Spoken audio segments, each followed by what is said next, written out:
In tonight's headlines, privacy watchdog steps in after a government department accidentally leaked the personal information of 17,000 public housing tenants.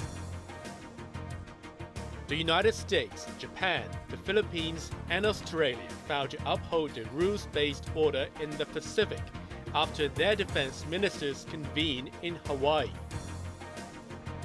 And the alarm bells ring for Hong Kong's retail industry after sales contract for the first time in 16 months.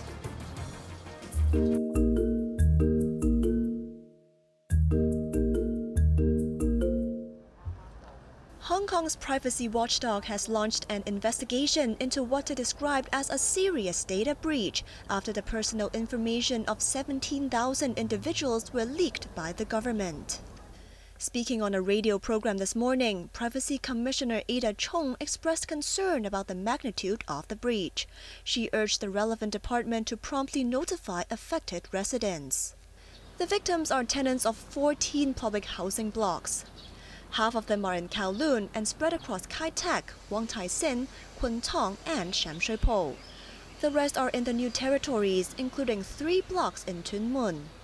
Their names, telephone numbers, identity card numbers, and addresses were collected during compulsory COVID lockdown operations between March and July in 2022. This woman who lived in one of the buildings was worried her information would fall into the hands of people with ulterior motives. She slammed the government's failure in addressing loopholes, saying authorities should be more sensitive to the public's needs and concerns.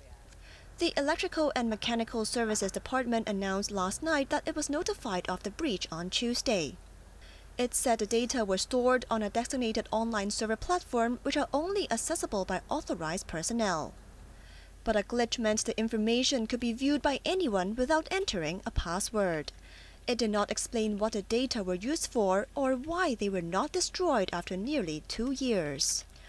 The department apologized for the mistake, adding there is no evidence the relevant information has been published so far. Cheryl Yun, Cable News.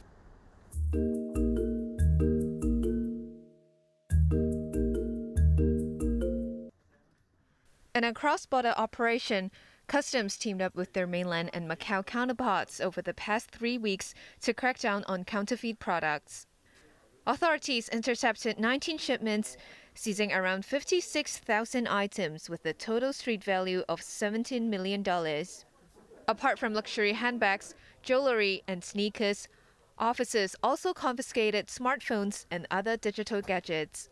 In a bid to fool potential customers, the products came with bogus warranty certificates and were packaged in high-quality materials.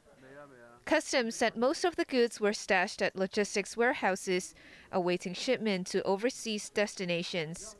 Another 2 trucks loaded with the fake goods were intercepted while they tried to enter Hong Kong via Shenzhen Bay Control Point. 2 drivers have been arrested and both were released on bail pending an investigation.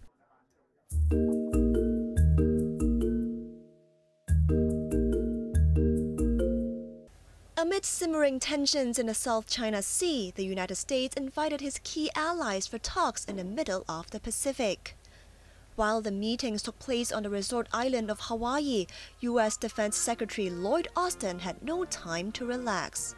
He met his counterparts one by one, the first being Australian Defense Minister Richard Marles. Then it was the turn of Japanese Defense Minister Minoru Kihara, and finally his counterpart from the Philippines, Gilbert Teodoro. The leaders then sat down for joint discussions. This marked the second ever gathering of defense chiefs from the 4 nations following the Shangri-La dialogue in Singapore last year. Meeting the press afterwards, they read out statements which seemed to be carefully coordinated.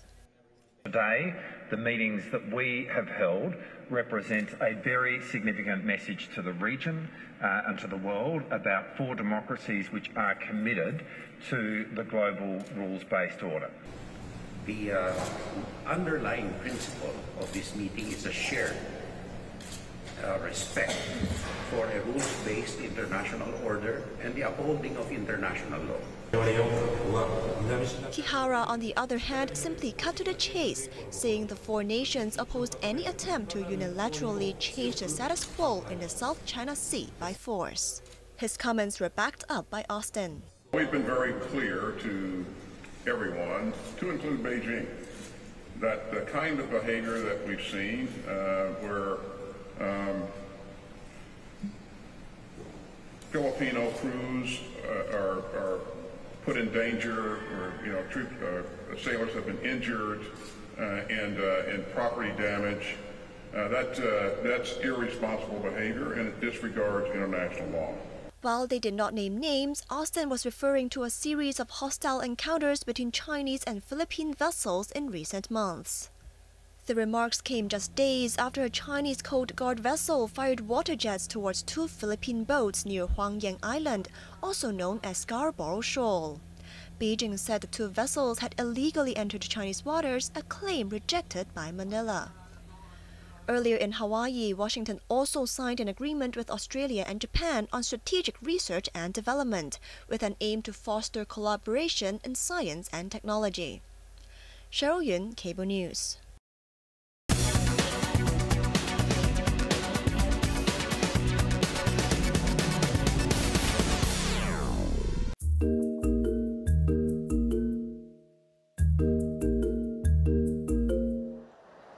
Hong Kong's retail sales have contracted for the first time in 16 months, further fueling concerns about the industry's future amid shifting consumption patterns of both locals and tourists.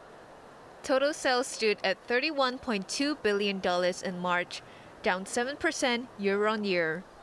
The official figures were a stark contrast to estimates of a 0.9% improvement. It also marked the first monthly decline since November 2022, when COVID restrictions were still in place. The drop was mainly attributed to the flagging sales of jewelry, watches, and other valuable items. The category, which is largely driven by tourist spending, plunged nearly 18%. Clothing and footwear, an indicator of disposable income, fell 17%, while sales at department stores also dipped 14%. The slump in March also dragged first quarter sales into negative territory, shedding 1.3% year-on-year. The government blamed the poor performance in March on a high base of comparison last year, when people loosened their purse strings after COVID.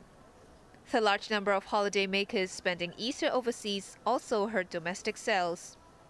Authorities pledged to organize more mega events to boost consumption sentiment, but industry insiders are skeptical that the impact will be immediate. So far, we see that the mega event can bring traffic to that specific region. Like this time, the firework brought a lot of traffic to Tsim Sha Tsui, and it really helped our retail sector in that area. But in terms of business, I think that the increment is not as significant as the traffic. I think it takes some time for us to find ways to turn the traffic into business performance and into something positive to our business. Yao conceded it has become a trend for Hong Kongers to spend their weekends in Shenzhen and the neighboring Greater Bay Area, citing the abundance and ease of travel options. She urged businesses to accept the reality and warned the trend will continue to weigh on domestic sales. Janice Low, Cable News.